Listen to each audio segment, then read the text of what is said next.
आपके साथ आरती तिवारी। रुक करते खबरों का। दक्षिण कोरिया राष्ट्रपति जी यून भारत दौरे पर है, जहां राष्ट्रपति भवन प्रांगण में आज उनका औपचारिक स्वागत किया गया। राष्ट्रपति द्रौपदी मुर्मू और प्रधानमंत्री नरेंद्र मोदी ने दक्षिण कोरिया से आए राजकीय मेहमानों का गर्मजोशी के साथ स्वागत किया। इसके अलावा कोरियाई राष्ट्रपति ली जुए ने, जो आपको बताते चले, राजघाट जाकर महात्मा गांधी को श्रद्धांजलि दी। वहीं हैदराबाद हाउस में मुलाकात के बाद पौधारोपण भी किया। राष्ट्रपति ली के साथ दक्षिण कोरिया के प्रथम महिला किम ही क्यूंग भी भारत आई हैं। वहीं भारतीय विदेश मंत्रालय ने राष्ट्रपति ली की इस यात्रा को दोनों देशों के बीच विशेष रणनीतिक साझेदारी को आगे बढ़ाने का एक महत्वपूर्ण पड़ाव करार दिया। जानकारी ये मिल रही है कि राष्ट्रपति ली आज पीएम मोदी के साथ द्विपक्षीय बैठक भी करेंगे और इस दौरान दोनों नेता विभिन्न क्षेत्रों में द्विपक्षीय सहयोग को मजबूत करने पर चर्चा करेंगे। इनमें जहाज निर्माण, व्यापार, निवेश, एआई, सेमीकंडक्टर शामिल हैं। वे महत्वपूर्ण और उभरती प्रौद्योगिकी, लोगों के बीच संबंधों और सांस्कृतिक आदान प्रदान पर भी बात संभव मानी जा रही है। वीरभूम में केंद्रीय रक्षा मंत्री राजनाथ सिंह ने पश्चिम बंगाल विधानसभा चुनाव 2026 को लेकर टीएमसी सरकार पर तीखा हमला बोला। केंद्रीय रक्षा मंत्री राजनाथ सिंह ने पश्चिम बंगाल विधानसभा चुनाव पे टिप्पणी करते हुए कहा कि पश्चिम बंगाल की जनता ने टीएमसी को तीन बार 15 सालों का मौका दिया। मैं समझता हूं कि किसी राज्य के विकास के लिए 15 साल कम नहीं होता है। देश में कई राज्य ऐसे हैं जिन राज्यों में 5 से 8 सालों में ही उन्होंने अपने राज्यों का विकास तेजी से किया है। लोग यहां पर भय के माहौल में अपनी जिंदगी गुजारने को मजबूर हैं। इसलिए पश्चिम बंगाल की जनता से कहना आया है कि इस बार परिवर्तन होना चाहिए और यहां की जनता परिवर्तन के मूड में नजर आ रही है। लगातार 15 वर्षों तक पश्चिम बंगाल की जनता ने बराबर टीएमसी को 3 बार का मौका दिया, 15 वर्षों का मौका। मैं समझता हूं किसी राज्य के विकास के लिए 15 वर्षों का समय यह कम नहीं होता। देश में बहुत सारे ऐसे राज्य हैं जिन राज्यों ने केवल 5-8 वर्षों के अंदर ही अपने राज्य का विकास तेजी के साथ किया है। पहले इस पश्चिमी बंगाल का कंट्रीब्यूशन, योगदान, जो देश की अर्थव्यवस्था में जो 10% हुआ करता था, टीएमसी के आने के बाद वो घटकर 5% तक पहुंच गया है। पटना में महिला आरक्षण विधेयक संसद में पारित नहीं होने के बाद बिहार की राजनीति में उबाल आ गया है। एनडीए की महिला ब्रिगेड ने विपक्ष के खिलाफ मोर्चा खोलते हुए आज गांधी मैदान के करगिल चौक पर बड़ा आक्रोश प्रदर्शन किया। हजारों की संख्या में महिलाएं सड़कों पर उतरी और नारी शक्ति वंदन अधिनियम को लेकर विरोध जताया। प्रदर्शन में महिलाओं के हाथों में तख्तियां और पोस्टर नजर आए और जिनमें विपक्ष पर महिलाओं का हक छीनने के आरोप लगाए गए। इस दौरान मुख्यमंत्री सम्राट चौधरी समेत एनडीए के कई वरिष्ठ नेता भी मौके पर पहुंचे और महिलाओं को संबोधित करते हुए विपक्ष पर जमकर निशाना साधा। लगातार आप लोगों ने सुबह से हजारों की संख्या में जुटकर आज जन आक्रोश दिखाने का काम हमारी बहनों ने किया है। मैं सर्वप्रथम उनका पटना की इस धरती पर स्वागत करने का काम करता हूं। साथियों, इस मंच पर उपस्थित भारतीय जनता पार्टी के प्रदेश के अध्यक्ष संजय सरावगी जी, बहन बिहार सरकार की पूर्व उप मुख्यमंत्री रेणु देवी जी, श्रीमती बेबी कुमारी जी, माननीय सांसद धर्मशिला गुप्ता जी, बहन श्रेयसी सिंह जी, माननीय विधायक ज्योति देवी जी, माननीय विधायक गायत्री देवी जी।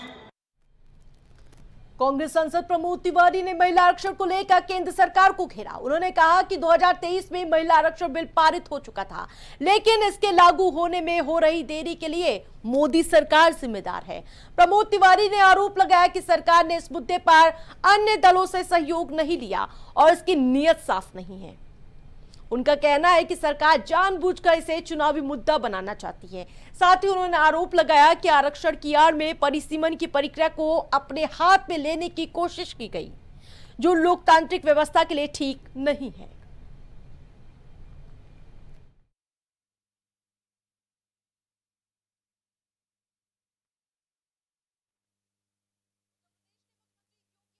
ने बढ़ती गर्मी को लेकर प्रदेशवासियों के नाम चिट्ठी लिखी है। अपनी पाती में उन्होंने लिखा, जैसे मौसम का चक्र होता है वैसे ही फसलों का भी चक्र होता है और इनमें बदलाव से जीवन प्रभावित होता है।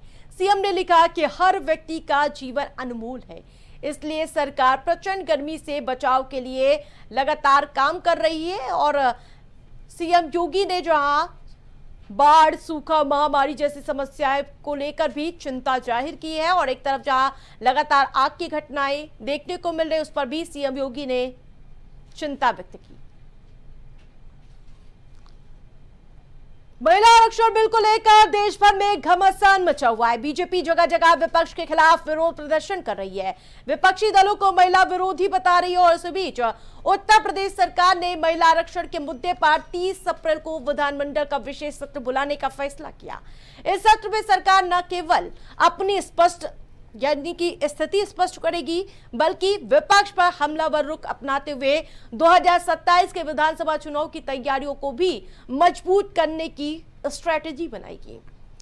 सत्र बुलाने के लिए सदस्यों को न्यूनतम 7 दिन पहले सूचना देना अनिवार्य है, इसलिए रविवार को कैबिनेट ने 22 सर्कुलेशन के जरिए प्रस्ताव को मंजूरी दे दी। अब सोमवार को ये प्रस्ताव राज्यपाल को भेजा जाएगा और उसके बाद आगे की कार्रवाई होगी।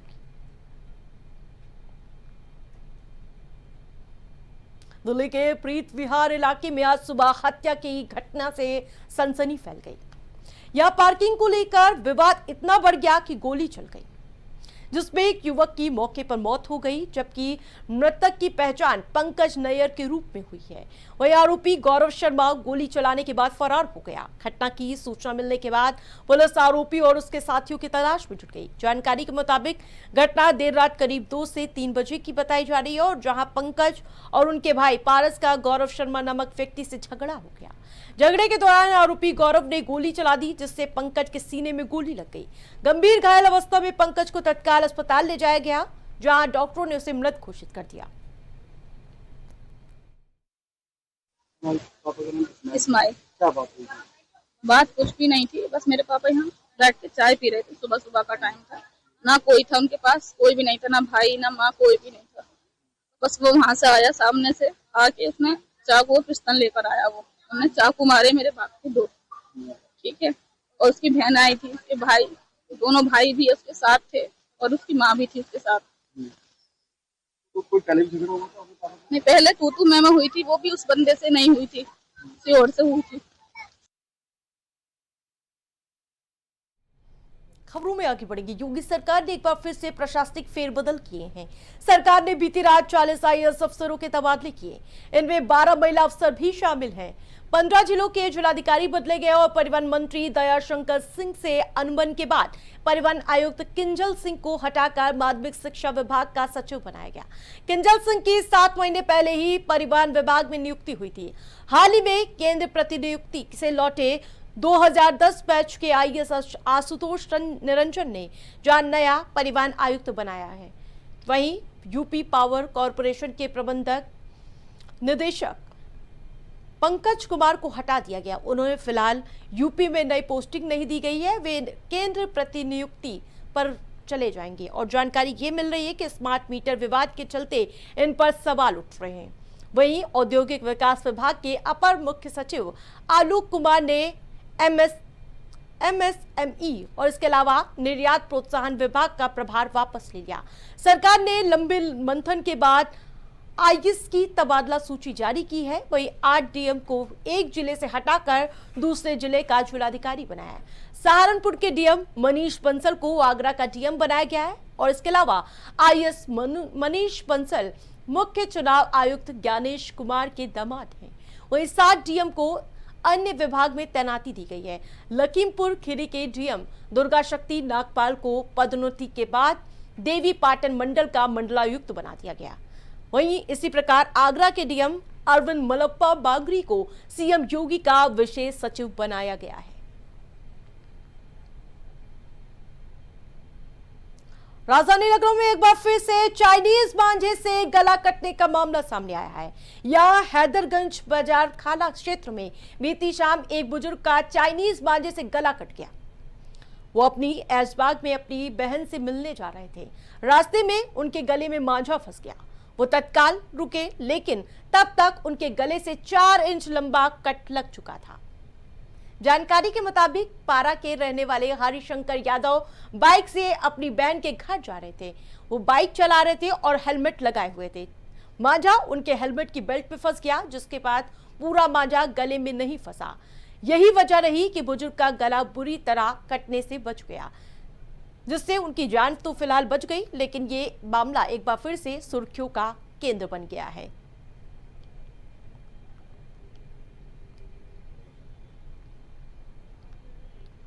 उत्तर प्रदेश इस वक्त भीषण गर्मी और लू की चपेट में है। मौसम विभाग ने आज करीब 25 जिलों में हीट वेव का अलर्ट जारी किया। राजधानी लखनऊ के आसपास प्रयागराज और वाराणसी में तेज लू चलने की संभावना है। वहीं आगरा, फिरोजाबाद, मैनपुरी, बांदा, चित्रकूट, भदोई, इसके अलावा सहारनपुर समेत कई जिलों में हालात गंभीर बने हुए हैं। तापमान की अगर मैं बात करूं तो प्रयागराज कल प्रदेश का सबसे गर्म शहर रहा, जहां पारा 44.6 डिग्री तक पहुंच गया। वाराणसी में इसी प्रकार 44 डिग्री के पार और बांदा में 43 डिग्री के पार दर्ज किया गया, जबकि राजधानी लखनऊ भी तपिश की मार झेलता हुआ नजर आया। 41.09 डिग्री दर्ज किया गया है। मौसम विभाग की माने तो फिलहाल अगले एक हफ्ते तक गर्मी से कोई भी निजात मिलने की संभावना नहीं है। पश्चिम बंगाल का रण भीषण होता जा रहा है, जहां केंद्रीय मंत्री जेपी नड्डा ने टीएमसी सरकार पर तीखा हमला बोला। नड्डा ने कहा कि 3 साल तक किसान सम्मान निधि में किसानों को 18,000 रुपए का नुकसान पहुंचाने का काम इन्होंने किया। जो हम पैसा दे रहे हैं वो ये ले नहीं रहे, और जो हमने पैसा दिया है उसमें कटमनी, चावल की चोरी, ये सब काम टीएमसी की सरकार ने किया, और इस बार जनता ने टीएमसी को धूल चटाने का फैसला कर लिया है। एक तरफ यह फैसला है कि भाजपा को लाना है, टीएमसी को बाहर करना है। यहाँ जिस तरीके का तुष्टीकरण, टोलाबाजी, कटमनी, सिंडिकेट, बालू की चोरी, हर तरीके की चोरी यहाँ पर जो चल रही है, कोयले की जिस तरीके से स्कैंडल और स्कैम हुए हैं, इन सब के प्रति बहुत बड़ी नाराजगी है लोगों में। और जिस तरीके से ममता जी की सरकार और उनके टीएमसी के गुर्गों ने जिस तरीके से यहाँ पर त्राहिमाम मचाया हुआ है, आम आदमी त्रस्त, और वो ममता दीदी को गुड बाय कहना चाहता है। और अभी जो महिला आरक्षण बिल पर जो इन्होंने विरोध किया, उसके प्रति भी बहुत बड़ा गुस्सा मुझे महिला शक्ति में दिख रहा है और महिलाओं में दिख रहा है। तो कुल मिलाकर के यहाँ वातावरण टीएमसी के विरुद्ध और भारतीय जनता पार्टी के पक्ष में दिख रहा है। जो उत्साह मैं देख रहा हूँ